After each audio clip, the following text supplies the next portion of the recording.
గోవిందు అమ్మా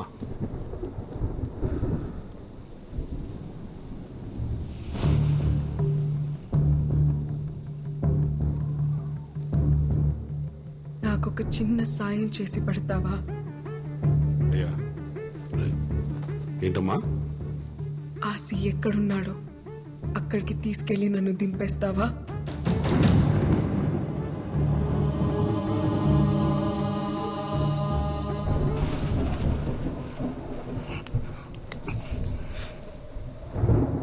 వదలండి నాన్న, వదలండి నాన్న. ఇంకా ఏముందని వెళ్తా వాడి దగ్గరికి? నా చేయి వదలండి నాన్న, నా చేయి వదలండి నాన్న.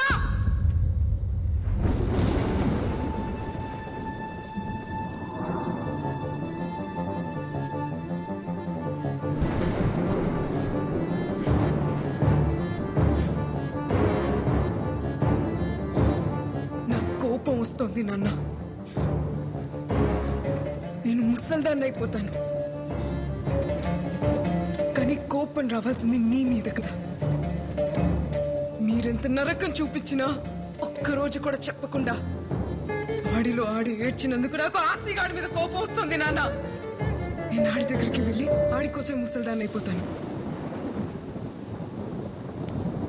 రాయనం కూతురు కేవలం పడుకోవడానికి ఆశకాడితో వెళ్ళిపోయిందని ఎలా అనుకున్నావు నాన్న నువ్వు?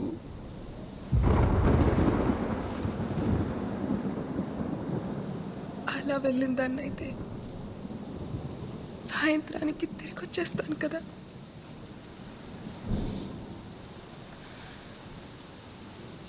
ప్రేమించాడు నాన్న.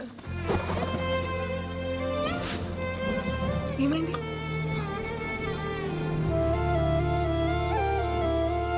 నేను అడిగానని ఆ రోజు కూడా నన్ను తీసుకెళ్ళాడు. నేను అడిగింది ఇవ్వలేకపోతున్నానని ఈ రోజు నన్ను తెలిసాడు. ఇంతే నాన్న, ఇంకేం లేదు. ఒక్కడు మగ్గాడా కాదా అని చెప్పడానికి నువ్వెవరు? ఆసిగాడెవడు నాన్న? ఒక ఆడపిల్లగా నేను కదా చెప్పాలి. 6 నెలలుగా ఆడితో ఉన్నావా అని అడుగుతున్నావు కదా. ఉన్నాను నాన్న, ఉన్నాను. కానీ ఏ ఒక్కరోజు కూడా నువ్వన్న విషయమే నాకు గుర్తు రాలేదు నాన్న. ఏ ఆడపిల్లకైనా అంతకన్నా గొప్ప మగాడు ఎక్కడ దొరుకుతాడు నాన్న?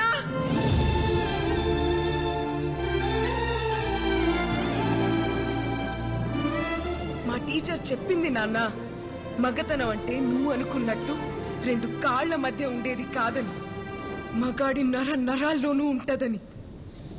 అందుకేనేమో ఆసిగాడు నా చేయి పట్టుకుంటేనే చెమటలు పట్టేస్తుంటాయి.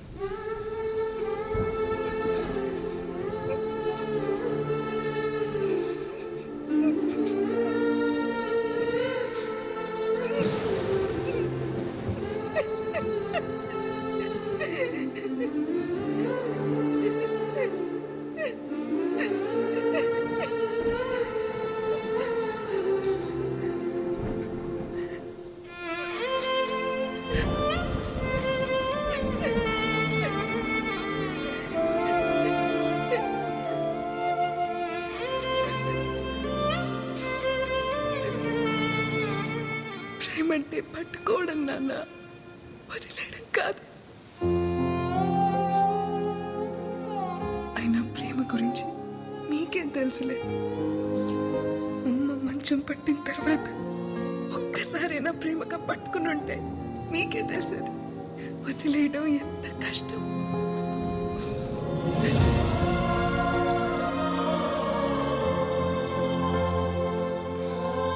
నీకెలా చెప్తే అర్థమవుతుంది నాన్న?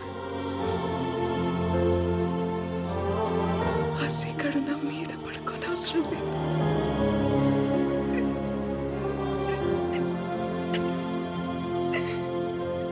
నా పక్కనే పడుకుంటే చాలని.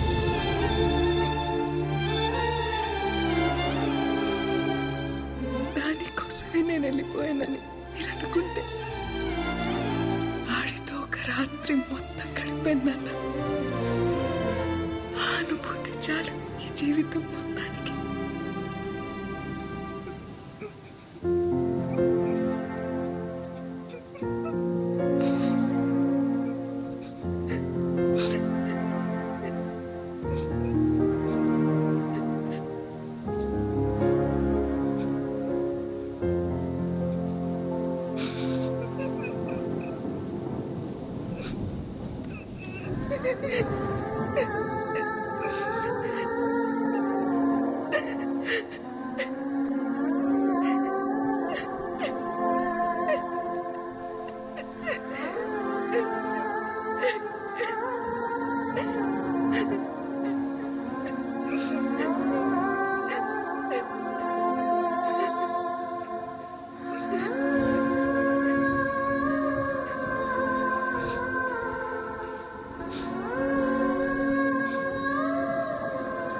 ఆశీ దగ్గరికి వెళ్ళిపోతాను. ఆశీర్వదించండి.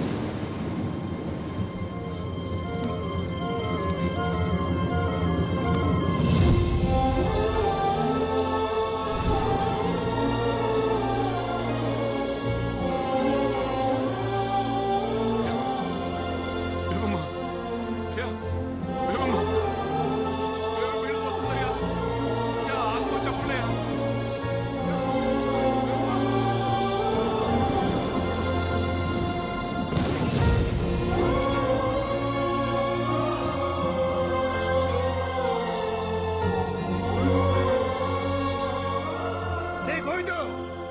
వాడి కూతురు మాట్లాడుతా ఉంటే నా కొడుకు ఒక్కసారి కూడా ఏటి అనలేకపోయారా? ఎందుకురా దాన్ని ఆపుతావు? వదిలే.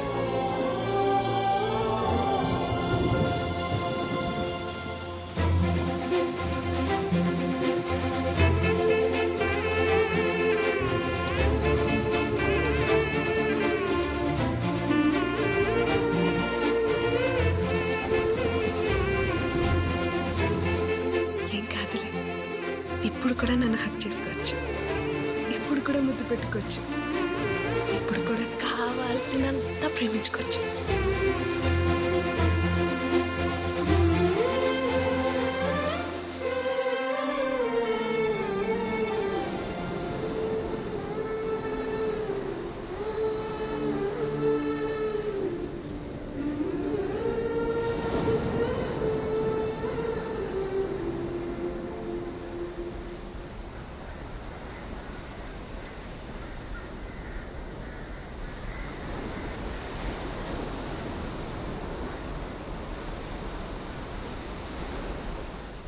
పిల్లలు అడిగానని పంపించేస్తావా?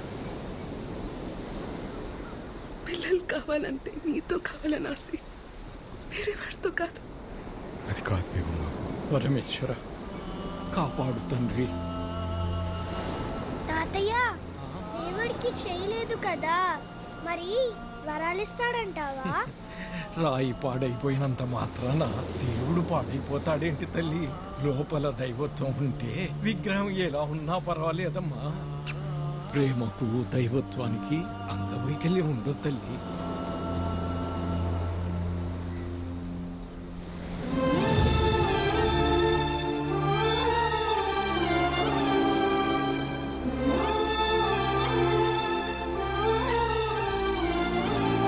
ఇప్పుడు కూడా చూడు, నువ్వు పక్కన కూర్చుంటే చోట్ల ఎలా పట్టేస్తున్నాయో.